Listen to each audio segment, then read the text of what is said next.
छतरपुर में जिला अस्पताल का शर्मनाक चेहरा सामने आया जब गर्भवती महिला अस्पताल के परिसर में दर्द पर कहराती रही, लेकिन ना कोई नर्स आई और ना ही कोई डॉक्टर।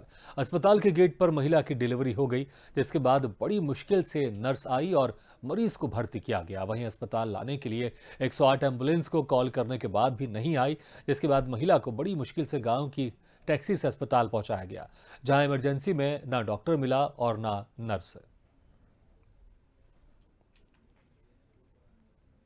हुआ कि जो उसके परिजनों के बताए अनुसार कि उसको दर्द हो रहा था, लेकिन वो पहले से इसमें वहाँ की आशा कार्यकर्ता को भी देखना चाहिए और गाड़ी को तुरंत कॉल करना चाहिए पहले से। अब वो दर्द होने लगा, 2 घंटे से दर्द हो रहा, गाड़ी नहीं आ रही, तो इसके संबंध में मैं देखूँगा और जो भी है उनके जो ठेकेदार हैं जननी सुरक्षा के, उनको भी निर्देशित करूँगा।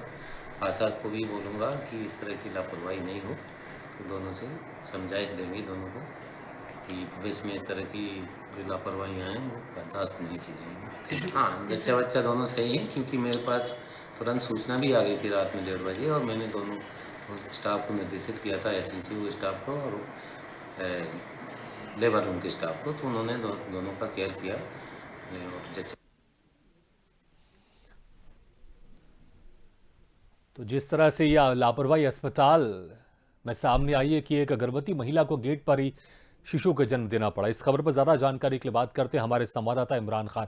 इमरान, एक बहुत बड़ी लापरवाही यहाँ देखने को मिली है। सरकार की तरफ से, प्रशासन की तरफ से लाख दावे किए जाते हैं कि जो गर्भवती महिला है उनको अस्पताल की तरफ से तमाम तरह की सुविधाएं दी जाएंगी, लेकिन छतरपुर में हम इस अस्पताल की बात करें, यहाँ पर तो इसका उल्टा ही दिखाई दे रहा है। एक गर्भवती महिला आती है और गेट पर उसको शिशु को जन्म देना पड़ता है।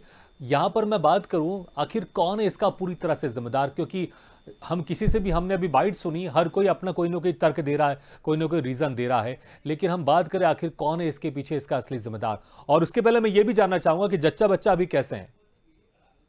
जी, अभी तो जच्चा बच्चा दोनों सुरक्षित हैं। और इसका जो मामला है ये छतरपुर के जिला हॉस्पिटल का है। सरकारी अस्पताल बना हुआ है, इसमें तमाम सुविधाएं हैं, लेकिन तमाम सुविधाएं होने के बाद स्टाफ इतना चढ़ा बढ़ा हुआ है कि ना ही सीधे वो किसी मरीज से बात करता है और ना ही कोई गरीब व्यक्ति आ जाए तो उसे समय पे इलाज मिल पाता है। और रात में भी ये मामला देखा गया है कि पूरा स्टाफ वहां था, एक इमरजेंसी में डॉक्टर था, लेकिन कोई भी निकलकर बाहर नहीं आया। आधे घंटे तक गेट पे ही महिला चिल्लाती रही, परिजन बार बार दरवाजा खटखटाते रहे स्टाफ रूम का और डॉक्टरों का, लेकिन डॉक्टर मजाल है कि आके बाहर मरीज को देख लें। इमरान, आखिर क्या वजह है? जिस डॉक्टर का काम है, जिस नर्स का काम है, वो अपना काम क्यों नहीं कर रहे हैं? डॉक्टर का काम तो यही है ना, अगर कोई पेशेंट आता है, कोई मरीज आता है, कोई गर्भवती महिला आती है, तो उसका इलाज करना, उसकी देखरेख करनी, उसकी डिलीवरी करवानी है, तो आखिर ये डॉक्टर अपना काम क्यों नहीं कर रही है? नर्स अपना काम क्यों नहीं कर रही है? इसके पीछे आप क्या वजह देखते हैं वहां पर? इसका मुख्य कारण है इनके निजीकरण। इन्होंने अपने अपने एक हॉस्पिटल डाल रखे हैं। सभी डॉक्टर और नर्सेस ज्यादातर करके अपने प्राइवेट हॉस्पिटल संचालित कर रहे हैं। नर्सें जो हैं वो बाहर जाके डिलीवरी कराती हैं, घर घर जाकर डिलीवरी करा रही हैं पैसों के लिए। इस वजह से ये लोग हॉस्पिटल में बात ज्यादा नहीं करते। इनको या तो पैसा दे दो तो तुरंत इलाज मिल जाता है, और पैसा अगर आपने नहीं दिए तो उसी मरीज को इतना प्रताड़ित किया जाता है कि वो जानबूझकर प्राइवेट हॉस्पिटलों में जाने के लिए मजबूर हो जाता है।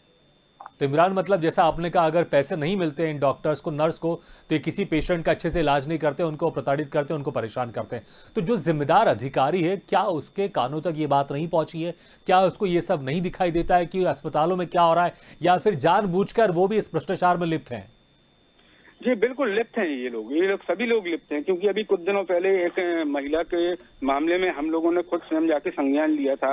वो 2 दिन से वहां लेटी हुई थी, लेकिन जिला हॉस्पिटल में उसको उपचार नहीं दिया जा रहा था कि अभी टाइम है, अभी टाइम है करके उसको लगातार परेशान किया जा रहा था कि अगर पैसे दो, वरना पैसे दो तो अभी कर देते हैं, नहीं है तो बाद में आना, टाइम नहीं है, अभी लेट हो आप।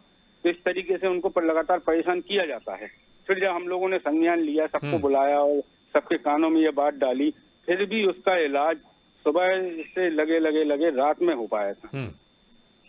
इमरान भाई, जिस तरह से अब ये मामला मीडिया में छा गया है और मीडिया में ये मामला आ रहा है, स्वदेश न्यूज भी इस मामले को पूरी तरह से उठा रहा है, अब इसके बाद जो जिम्मेदार अधिकारी है जिनको इस पर कार्रवाई करनी है, क्या उनसे आपकी बात हो पाई है? वो किस तरह की कार्रवाई की बात कर रहे हैं, और कब तक माना जाए कि कब तक इस मामले में जो दोषी डॉक्टर है, नर्स है, उनके खिलाफ कार्रवाई होगी? जी, ये आपके सीएमएचओ लखन लखन जी हैं, उनसे बात हुई थी, तो उन्होंने लखन तिवारी जी, उनसे बात हुई तो उन्होंने कहा कि मेरे कानों में ये मामला आया है और मैंने सुना है इस बारे में, मैं देखता हूँ, दिखवाता हूँ। इस तरीके के तो ये लोग बातें करते रहते हैं, लेकिन जमीनी स्तर पर ये कोई कार्रवाई नहीं करते हैं, क्योंकि आजकल सभी ने एक संगठन बना रखा है। अगर आप किसी पर कार्रवाई करने जाते हैं तो वो लोग एक संगठन के रूप में खड़े हो जाते हैं, हड़ताल करने की धमकी देते हैं, चाहे वो डॉक्टर हो, नर्स हो या अन्य कोई स्टाफ हो। तो इस वजह से ये अधिकारी भी कार्रवाई करने से कतराते रहते हैं। बिल्कुल इमरान भाई, जिस तरह से आपने कहा ये तो चोरी ऊपर से सीना जोरी कि गलती भी करनी है और उस गलती के खिलाफ अगर कोई कार्रवाई कर रहा है तो संगठन बनाकर दबाव डालना है कि हमारे ऊपर कोई कार्रवाई नहीं करे। हालांकि अब देखते हैं जिस तरह से मीडिया में मामला अब ये छा रहा है, मीडिया में मामला ये आया, उसके बाद किस तरह से जो दोषी डॉक्टर है, नर्स, उनके खिलाफ कार्रवाई होती है और होनी चाहिए, बिल्कुल होनी चाहिए। नहीं तो शासन को, प्रशासन को बड़े स्तर पर, खासकर मुख्यमंत्री की बात करता हूं, मुख्यमंत्री को भी इस पर संज्ञान लेना चाहिए। इमरान, बहुत बहुत शुक्रिया इस तमाम जानकारी के लिए।